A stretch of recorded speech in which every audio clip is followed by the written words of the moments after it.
Europe 1, il est 7h39. Europe 1 matin, Bruce Toussaint. L'édito politique d'Europe 1 matin avec Caroline Roux, bonjour. Bonjour Bruce, bonjour Julie, bonjour. À tous. François Fillon omniprésent, il ne sera pas candidat à Paris, ça c'est l'info d'hier.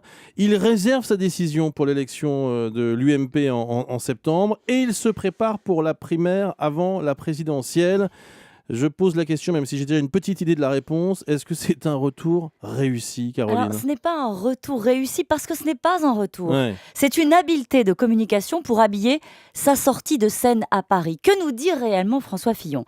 La présidence de l'UMP ? Peut-être. La primaire, je vais tout faire pour. Le seul moment où sa réponse est claire, ferme, c'est sur sa candidature à Paris. C'est non.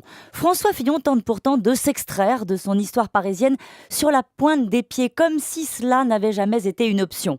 Mais personne n'a oublié le mauvais feuilleton avec Rachida Dati lorsqu'il a quitté sa terre d'élection de la Sarthe pour poser son ambition dans la capitale. Aujourd'hui, François Fillon nous explique qu'il veut faire de la politique autrement, qu'il refusera tout autre mandat pour se consacrer à 2017. Les Français plutôt que les Parisiens. La réalité est moins haut de gamme. Le pari de la capitale est risqué et une défaite compromettrait son combat pour la présidentielle. La politique autrement ou juste la politique ? Alors, est-ce qu'il n'a pas malgré tout posé un petit caillou pour 2017 ? Alors oui, il a posé un petit caillou à 4 ans d'une élection. Ce n'est pas une annonce, c'est une option. François Fillon se donne 2 ans pour aller à la rencontre des Français et préparer un projet. À Jean-François Copé, l'opposition quotidienne et la bataille des municipales en première ligne, lui, se donne de l'air pour l'essentiel. François Fillon s'accorde du temps pour se refaire une image d'homme d'État, trouver une ligne claire et tenter de faire oublier Nicolas Sarkozy. Quant à la bataille de septembre pour l'UMP, il n'ira que s'il a réellement des chances de l'emporter sans s'abîmer. Pas de combat plutôt qu'un combat perdu.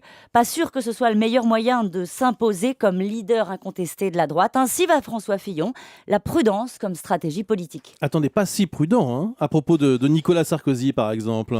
Oui, c'est le seul obstacle à cette stratégie dite de la croisière vers la présidentielle. Hier, il a commencé à déboulonner la statue du commandeur. Pas de hiérarchie, pas de sauveur suprême. Nous sommes tous au même niveau, dit François Fillon. Entendez, lui et moi, bien plus qu'un droit d'inventaire, à minima d'un bilan dont il est comptable. C'était hier son acte politique fort. François Fillon a défié son adversaire invisible au risque de le faire sortir prématurément de l'ombre. Il signe la fin d'une collaboration avec Nicolas Sarkozy et réclame désormais un combat à la loyale, d'égal à égal. Et François Fillon sera l'invité de Jean-Pierre Elkabbach demain matin à 8h20 sur Europe 1. Merci Caroline Roux.